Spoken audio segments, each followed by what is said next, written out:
आपल्या सोबतच्या सगळ्या खाण्यापिण्याच्या वस्तू संपल्यानंतर या लोकांनी आपल्या सोबतचे मित्र आणि नातेवाईकांच्या शरीराचे मेल्यानंतर मांसाचे तुकडे खाण्यास चालू केलं। समोरच जखमी अवस्थेत पडलेला को पायलट शेजारील बंदूक घेऊन मला शूट करा असं ओरडत होता।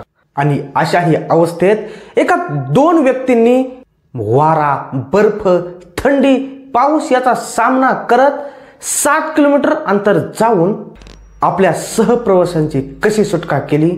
अँडी पर्वतात 72 दिवसानंतरही 45 पैकी 16 प्रवासी कसे जगले त्याचीच माहिती आपण या व्हिडिओमध्ये इन डिटेलमध्ये घेणार आहोत। त्यासाठी हा व्हिडिओ शेवटपर्यंत पहा। अशाच इंटरेस्टिंग आणि महत्त्वपूर्ण माहितीसाठी या चॅनलला सबस्क्राइब करा। Transport plane crashed in the Andes Mountains and were aboard, given up for dead. Survival fascinates people. All of the passengers were given up for dead. Uruguay येथील ओल्ड ख्रिश्चन क्लब रग्बीचा संघ old boys club विरुद्ध चिलीतील सॅन्टियागो येथे English rugby संघाविरोधात सामना खेळणार होते। क्लबचे अध्यक्ष Daniel Joan यांनी उरुग्वेन हवाई दलाचे दुहेरी टर्बोप्रॉप फेअरचाइल्ड FH-227D संघाला सॅन्टियागो येथे जाण्यासाठी भाड्याने करून दिले। या विमानात 40 प्रवासी, 5 क्रू मेंबर आणि पायलट कर्नल जुलियो सीझर हे एक अनुभवी पायलट होते। त्यांना 5117 तास हवाई उड्डाणाचा अनुभव होता। त्यांच्यासोबत सह लेफ्टनंट कर्नल दाते हेक्टर लागुरारा होते। या विमानात जास्तीच्या 10 जागा असल्यामुळे टीमने मित्र आणि कुटुंबातील सदस्यांना त्यांच्यासोबत मॅच पाहण्यासाठी इन्व्हाइट केले होते। 12 ऑक्टोबर 1972 रोजी या विमानाने कॅरिस्को आंतरराष्ट्रीय विमानतळावरून उड्डाण केले। अंतर जवळ असल्यामुळे अवघ्या 3 तासातच हा हवाई प्रवास होणार होता। विमानाच्या उड्डाणानंतर तासाभरातच अँडीज पर्वतावर वादळ आले। वादळामुळे हवामान बिघडले। हवामानाची स्थिती सुधारण्यासाठी कॅप्टनने मेंडोजा येथे आपण रात्र काढू म्हणून मेंडोजा येथे विमान उतरून तिथं रात्र काढली। 13 ऑक्टोबर रोजी सकाळीच आपण उड्डाण करू असं यांचा नियोजित प्रवास होता। पण दुपारपर्यंत सुद्धा हवामानामध्ये सुधारणा न झाल्यामुळे पायलटने दुपारी 2:18 उड्डाण केले। पायलट लागुरारा यांनी मलार्गो विमानतळावर कॉन्टॅक्ट करून त्यांना कळवले की आम्ही दुपारी 3:21 प्लॅन्चोन खिंड पार करतो। प्लॅन्चोन खिंड हा चिली आणि अर्जेंटिना दरम्यानचा हवाई वाहतूक नियंत्रण हँड ऑफ पॉइंट आहे। पायलट फेरादस यापूर्वी 29 वेळा अँडीज पर्वत ओलांडून प्रवास केला होता। पण आजच्या या प्रवासात तो सहवैमानिक लागुराराला प्रशिक्षण देत होता। दुपारी 3:21 प्लॅन्चोन पास ओलांडल्यानंतर थोड्याच वेळात लागुराराने हवाई वाहतूक नियंत्रणांना कळवून विमान लँडिंगची परमिशन मागितली। Flight crew, please prepare for landing. आणि इथंच मोठी चूक झाली। खरं तर त्यावेळेस ते विमान अँडीज पर्वतावर फ्लाइंग करत होते, पण खराब हवामानामुळे आपण नेमके कुठे आहोत याची कल्पना पायलट आणि को पायलटला आलेली नव्हती। त्यासोबतच विमानाचे नेव्हिगेशन सुद्धा व्यवस्थित काम करत नव्हते। एअर ट्रॅफिक कंट्रोलरकडे परवानगी मागितल्यानंतर कंट्रोलरने विमान खाली घेण्यास सांगितले। 18,000 फुटावरून 7,000 फुटावर आणले।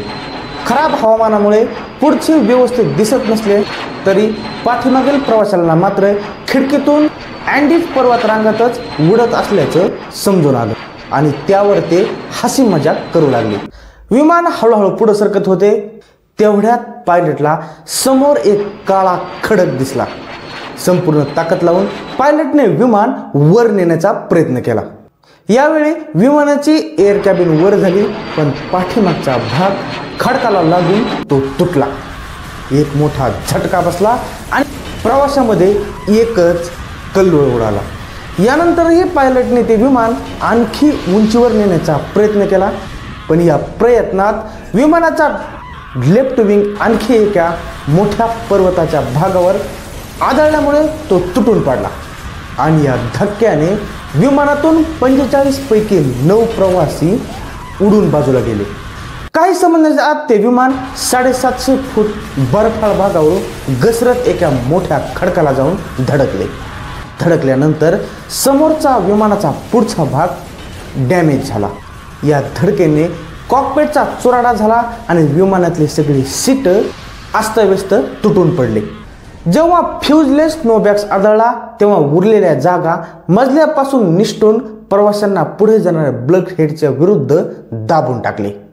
पायलट फेरादाच्या नाकाच्या गिअरने इन्स्ट्रुमेंट पॅनल त्याच्या छातीवर दाबल्याने त्याचे डोके विंडीज शिल्डमधून बाहेर पडून तिथंच त्याचा मृत्यू झाला. को पायलट लगुरारा गंभीर जखमी झाले होते. ते चिरडलेल्या कॉकपिटमध्येच अडकले.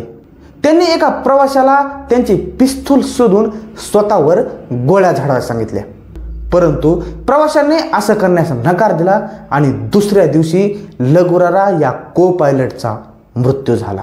आता विमानामध्ये एकूण 33 प्रवासी जिवंत होते आणि त्यापैकी अनेक गंभीर जखमी होते. त्या जखमांमध्ये कोणाचे पाय तुटलेले होते तर कोणाचे हात. Chilean air search and rescue सर्व्हिसला विमान क्रॅश झाल्याची माहिती तासाभरात मिळाली आणि त्यांनी विमानाच्या शेवटच्या नोंदलेल्या स्थितीच्या आधारावर सर्च ऑपरेशन चालू केलं. संध्याकाळी 6-6:30 वाजेपर्यंत उरुग्वेच्या मीडियापर्यंत या विमान क्रॅशची माहिती पोहोचली. हे जखमी प्रवासी आता आपल्याला मदत मिळेल, आजची रात्र आपण कशी तरी काढू असं म्हणून एकमेकांना धीर देत ती रात्र कशी बशी जखमांनी आणि वेदनेने कणत काढतात. या जिवंत राहिलेल्या 28 लोकांनी प्लेनचा पाठीमागचा भाग, तुटलेल्या खुर्च्या आणि काही बर्फाने पॅक करून आजची रात्र थंडीपासून बचाव करू, उद्या आपला चांगला असेल, कुणीतरी आपल्याला शोधतील या अपेक्षेने पाठीमागून बंद करतात. 15 ऑक्टोबरची सकाळ होते. कोणाच्या तरी डोक्यात आयडिया येते.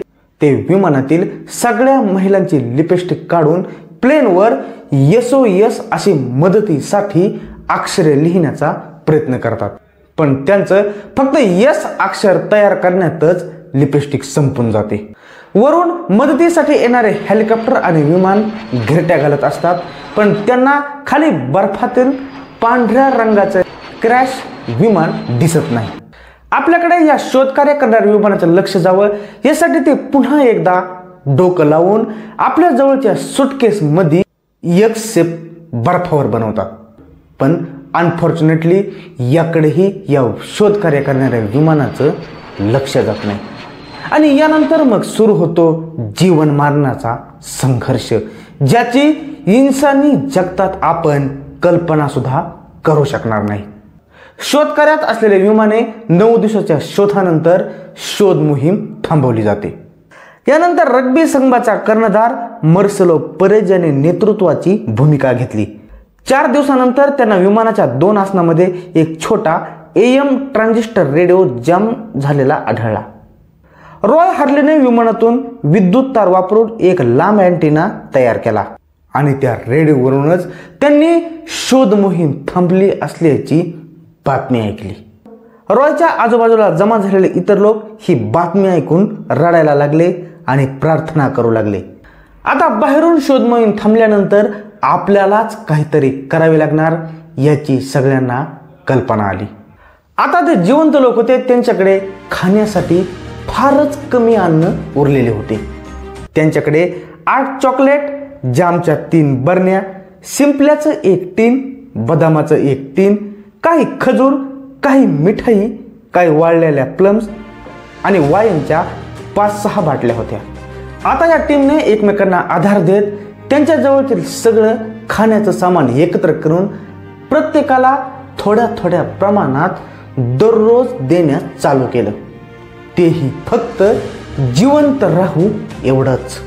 आता यानंतरही त्यांच्याकडे असलेला सगळा अन्नाचा साठा एका आठवड्यानंतर समाप्त झाला. यामुळे भुकेने व्याकुळ होऊन त्यांनी विमानाचे लेदरची सीट सुद्धा खायला चालू केले. मात्र या लेदरवर रासायनिक प्रक्रियांचा वापर झाल्यामुळे आणखी काही लोक आजारी पडू लागले. खायला अन्न नाही, प्यायला पाणी नाही, अशा स्थितीत आता बाहेरूनही आपल्याला काही मदत मिळणार नाही, आता आपणच काहीतरी केलं पाहिजे असं म्हणून ते लोक दिवस काढत होते. आपल्या जवळचे संपूर्ण अन्न संपलंय. या डोंगरावर कुठं वनस्पती नाही आणि प्राणीही नसल्यामुळे आपण उपासमारीने मरू याची सगळ्यांना मनोमन खात्री पटली होती. या सगळ्या घडामोडीनंतर आता त्यांना जिवंत राहण्यासाठी कोणताच पर्याय उपलब्ध नव्हता. मग अशा वेळी त्यांच्यातलाच एक टीम मेंबर मेलेल्या त्यांच्याच नातेवाईकांच्या आणि मित्रांच्या शरीराचं मांस खाण्याची कल्पना सांगतात. सुरुवातीला आपल्याच मित्राच्या आणि नातेवाईकांचं मांस आपणच कसं खाणार यामुळे त्यांचं मन तसं करण्यास धजावत नव्हतं. पण उपासमारीने तरी कुठपर्यंत जगणार. पोटाच्या भुकेला तर काहीतरी खावंच लागणार. म्हणून त्यांच्यापैकीच एका जणाने प्लेनच्याच एका पत्र्याने एका मृत शरीराचं मांस कापून त्याचा एक तुकडा आपल्या तोंडात टाकला. We have to eat. And the only proteins are the dead bodies of the people that were in this. त्यानंतर पुढच्या 2 दिवसापर्यंतही टीम मधील अनेक जणांनी हा पर्याय अवलंबला नाही. पण त्यांनाही शेवटी भुकेमुळे असं करण्यास भागच पडलं. सुरुवातीला पेरेडोने आपल्या मृत आई आणि बहिणीच्या मृतदेहाचे रक्षण केले जेणेकरून त्यांना कुणी खाऊ नये आणि तोही कुणाचे मांस खात नव्हता. शेवटी तोही मेला. त्यानंतर राहिलेल्या लोकांनी या सगळं मानवी मांस खात दिवस काढायला चालू केलं. यानंतर हळूहळू दिवस पुढे सरकत होते. 29 ऑक्टोबरच्या मध्यरात्रीच्या जवळ झोपेत असतानाच आणखी एक मोठं हिमस्खलन झालं आणि त्यामध्ये आणखी 8 लोकांचा मृत्यू झाला. आता मात्र या लोकांना तिथंच अडकून राहणं योग्य वाटत नव्हतं. त्यामुळे त्यांनी इतरत्र भटकण्यास चालू केलं. पण या अगोदरही त्यांनी भटकायचा प्रयत्न केला नव्हता का? तर केला होता. पण काही हिमनग आणि हिमस्खलनाच्यामुळे ते पुन्हा परत फिरून तिथंच येत होते. जगण्यासाठी इथून आपल्याला काहीतरी हालचाल करावीच लागणार. त्यासाठी या टीम मधील तंदुरुस्त असलेले 2 व्यक्ती बाहेर जाऊन कुठेतरी मदत मिळते का या अपेक्षेने हिमनगाच्या टोकाकडे चालू लागले. उरलेल्या मेंबरने त्यांच्याकडे त्यांना 8 दिवस पुरेल एवढे मांस आपल्या मृत नातेवाईक आणि टीम मेंबरचे काढून दिले. हे दोघे हळूहळू पुढे सरकत होते. आता त्यांचे पाय खूप जड झाले होते आणि एका डोंगर ओलांडून गेल्यानंतर त्यांना त्यांच्याच विमानाचा अर्धा तुटलेला भाग दिसला. ते तिथं गेले. तिथं त्यांना काही चॉकलेट, काही वाईनच्या बाटल्या मिळाल्या आणि सोबतच तिथं त्यांना संपर्क करता येण्याजोगा एक रेडिओ सुद्धा सापडला. त्याने विमानाच्या टेल भागातील बॅटरी जोडून तो रेडिओ चालू करण्याचा प्रयत्न केला. पण या रेडिओची वोल्ट कॅपॅसिटी होती 115. त्यामुळे त्यांची ही योजना इथं असफल झाली. हे दोघे चालत निघाले. त्यांच्याकडे क्लाइम्बिंग गिअर नव्हते, क्षेत्राचा नकाशा नव्हता, कंपास नव्हता आणि गिर्यारोहणाचा अनुभव सुद्धा नव्हता. 12 डिसेंबर 1972 रोजी पेरेडो, कॅनेसा आणि विंजेटिन यांनी 3664 मीटर उंचीवरून हिमनदीतून बाहेर पडण्यास सुरुवात केली. दक्षिणेकडे काहीशा खालच्या कड्यावर चढण्याऐवजी ते सरळ डोंगराच्या कड्याच्या 30 डिग्री हेडवॉल उतारावर गेले. पेरेडो आणि कॅनेसा 7 दिवसानंतर चिलीकडच्या पर्वताच्या माथ्यावरून एका अरुंद दरीत पोहोचले. तिथे त्यांना रिओ सॅन जोसचा उगम सापडला. पर्वत चढल्यानंतर लांब पलीकडे त्यांना एक हिरवळ भाग दिसला. सगळीकडे बर्फाळ भाग होता आणि इकडं हिरवळ भाग असल्यामुळे इथं तर नक्कीच कोणीतरी असेल, कुणाकडून तरी आपली मदत होईल या अपेक्षेने ते तिकडे चालत राहिले. शेवटी ते एका नदीच्या काठावर पोहोचले. नदीच्या दुसऱ्या काठावर त्यांना काही गायी चरत असल्याचे दिसले. आता मात्र त्यांना आपल्याला कुणीतरी नक्कीच मिळेल याची पुरेपूर कल्पना मिळाली. काही अंतर चालत गेल्यानंतर त्यांना नदीच्या पलीकडेच एका घोड्यावर एक माणूस सवारी करत असल्याचा दिसला. तब्बल 70 दिवसांच्या उपवासामुळे त्यांचे 80 किलोचे वजन फक्त 35 किलोवर आले होते. शरीरात काही त्राण उरले नव्हते, पण तरीही त्यांनी शेवटची आशा म्हणून त्या घोडेस्वाराला आवाज दिला. पण नदीच्या पाण्याच्या आवाजामुळे त्या घोडेस्वाराला ते ऐकू आले नाही. त्यांनी पुन्हा एकदा प्रयत्न केला. यानंतर त्या घोडेस्वाराने टुमॉरो असं म्हणून प्रतिसाद दिला. त्यानंतर तीही रात्र त्यांनी तिथं काढली. दुसऱ्या दिवशी तो घोडेस्वार पुन्हा आला आणि त्याने यावेळी आपल्या सोबत एक कागद आणि एक पेन आणला होता. त्याने तो कागद आणि पेन एका दगडात बांधून नदीच्या अलीकडे फेकला. त्यानंतर पेर्डोनेही, आपण एका दुर्घटनाग्रस्त विमानाचे प्रवासी असून आमचे विमान या ठिकाणी क्रॅश झाले आणि आम्हाला मदत पाहिजे. आम्ही जवळपास 18 ते 19 जण लोक आहोत. तो लिहून कागद त्याने त्या घोडेस्वाराकडे पुन्हा फेकून दिला. घोडेस्वाराने तो कागद घेतला आणि जवळच्याच एका लष्करी ऑफिसमध्ये नेऊन दिला. लष्करी ऑफिसरने मागच्या 2 महिन्यात या भागात विमान क्रॅश झाल्याची बातमी ऐकली होती. त्यांनी तत्काळ ॲक्शन मोडवर येत पावले उचलली आणि त्या दोघांना सोबत घेत अँडीज पर्वतावर शोध मोहीम सुरू केली.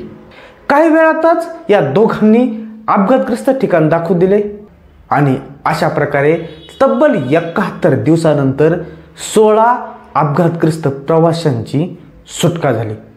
या घटनेवरून तुमच्यात जोपर्यंत जीव आहे तोपर्यंत प्रयत्न करत राहणे ही एक मोठी जगाला शिकवण दिली. तर मंडळी, हा व्हिडिओ तुम्हाला कसा वाटला ते कमेंट करून सांगा. व्हिडिओ आवडला असेल व्हिडिओला लाईक करा, शेअर करा आणि सोबतच चॅनलला सबस्क्राईब करायला विसरू नका. धन्यवाद.